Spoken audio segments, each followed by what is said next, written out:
In April 2021, the European Super League was announced, sparking outrage among players, coaches and pundits and protests from fans, falling flat on its face within 72 hours after 9 of its 12 founding clubs withdrew from the project. But just 7 months later, at the General Assembly of the Confederation of African Football, also known as CAF, all 54 member associations voted to give the organisation's executive committee permission to move forward with plans for a very similar competition.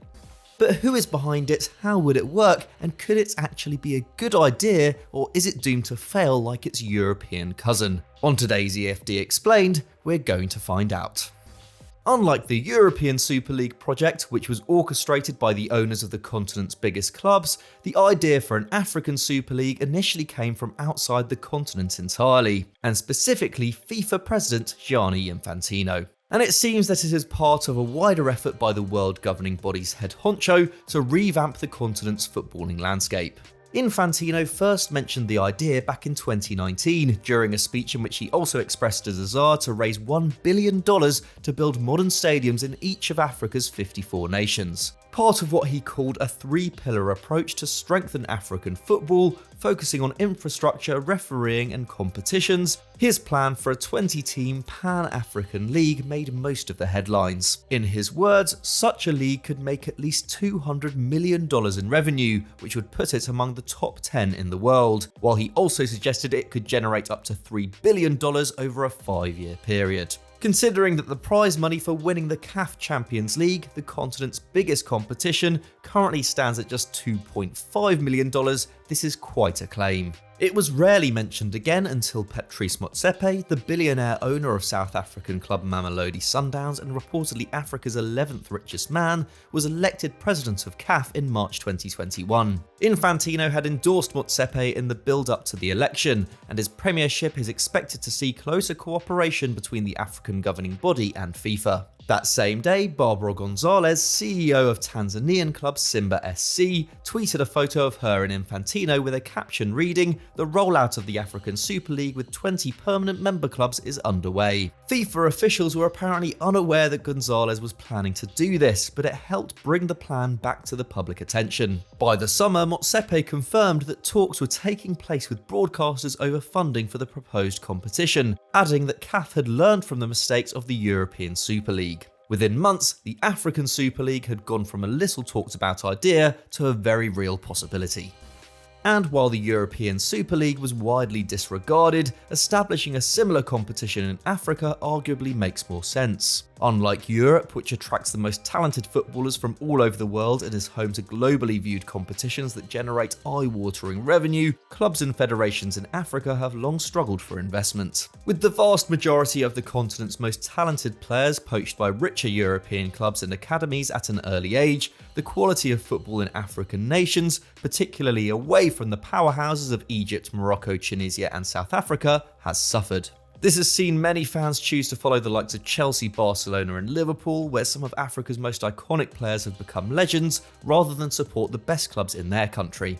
CAF has also endured a television revenue crisis on top of this. In 2019, they scrapped a 12-year deal with international media agency Lagardère, which was worth a reported $1 billion and had been signed just 4 years earlier for the rights to competitions including the Africa Cup of Nations and CAF Champions League, following an investigation into alleged breaches of anti-competition rules. This resulted in Lagardère mounting a legal battle against the governing body, citing the move as unlawful, unreasonable and unjustified, leading several broadcasters to stop televising CAF content altogether. Situations like this only make it more difficult for supporters to follow their country's top clubs, and CAF remains without a long-term broadcast deal as this goes out. As for the funding of domestic competition, it's clear just how big a gap there is between African nations and their European counterparts. In 2021, the Tanzanian Premier League, one of the fastest growing competitions in Africa, renewed its license with broadcaster Azam TV in an unprecedented 10-year deal worth 225.6 billion Tanzanian shillings,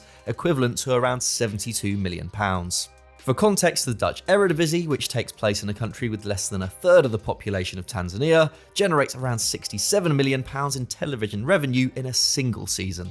So while the Azam deal is impressive, it is still a long way off competing with the kind of money at play in Europe or even the Americas. In short, African football needs much bigger investment to develop the kind of infrastructure needed to keep hold of its best players and inspire greater interest from fans. In 2021, the New York Times' Rory Smith suggested that with substantial television revenue, it doesn't seem impossible that a Pan-African league might rival one of the talent-generating leagues in Europe, like the Netherlands or Portugal, for quality in a relatively short space of time. In theory, this would increase the likelihood of the next Mo Salah playing for Al Ahly or Zamalek rather than Basel or Roma in his early 20s, keeping more fans interested in domestic and continental club football rather than seeking their entertainment from the European game, and in the long term bringing bigger sponsorship deals to African football.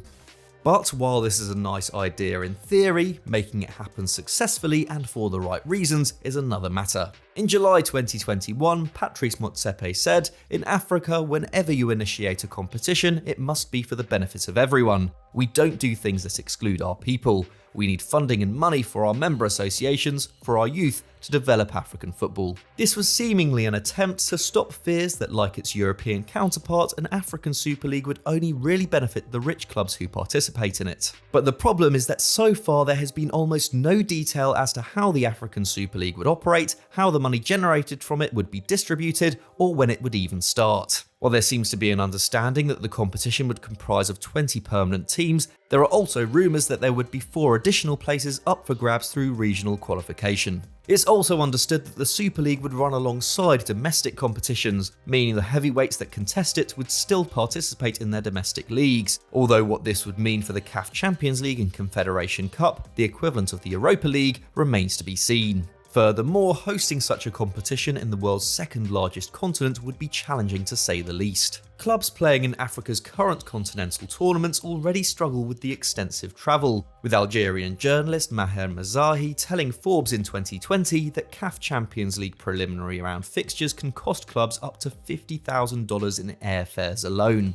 while flights between Cairo and Cape Town, for example, generally take at least 12 hours. Requiring clubs to make such trips with more frequency would hardly be beneficial for their domestic campaigns, and expecting fans to do the same would be ludicrous. Not to mention the logistics of putting together a fixture list which takes into account the rainy seasons of countries close to the equator. And while lucrative television money would await participants, there are very legitimate fears that the many clubs excluded from the competition would suffer, with young prospects being swallowed up with greater efficiency by increasingly powerful Super League outfits, historic rivalries being downgraded in light of cross-national ones and driving fans away from their local clubs as a result, while at least 34 nations wouldn't even have a club in the competition. What's more, clubs will reportedly have to pay $20 million per season for 5 seasons to enter, something which would be tough even for some of the continent's biggest outfits. According to a study by economic researcher Saif Adin Galal, only 5 African clubs, all of them from Egypt or South Africa, are even worth as much as $20 million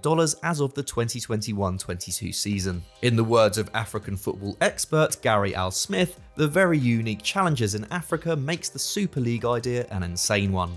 And as for whether the motivation for a Super League really has the long-term well-being of African football at its heart, we have to bring it back to the man who dreamt it up, Gianni Infantino. Tarek Panja, one of the journalists at the centre of reporting the European Super League debacle, said in 2021, "There's a suspicion that Gianni's motivations may be less to do with securing the future of African soccer and more his hopes of creating a club competition that can rival and eventually overtake the Champions League. For that to happen, the expanded Club World Cup needs teams from all over the world who can compete with the powerhouses of Europe." And with the World Cup being expanded to 48 teams from 2026, having more competitive African national sides is also in FIFA's interests. Investing in African football has clearly become a priority for Infantino, with Motsepe stating that while the continent's football associations received a total of $27 million from FIFA in the 12 months before his election, they will now be granted $94 million per year. And this increased investment has also been coupled with what appears to be greater influence.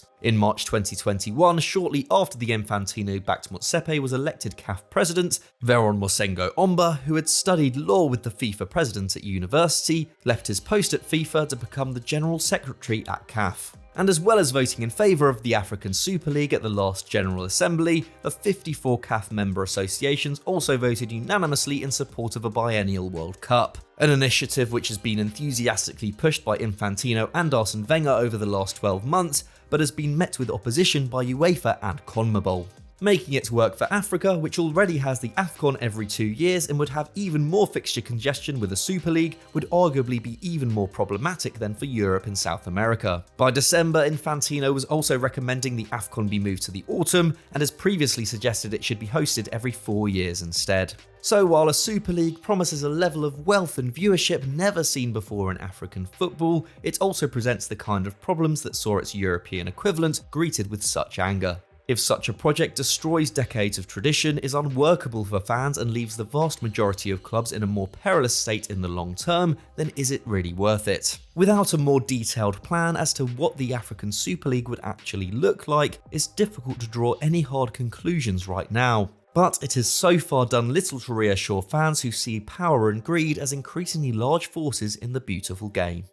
So that was our take on the proposed African Super League, but do you think it would be a good idea or not? Let us know in the comments below. If you enjoyed this video, please leave it a like, and if you want more content like this, why not check out our previous explainer on the Africa Cup of Nations. Thanks for watching, we'll see you next time.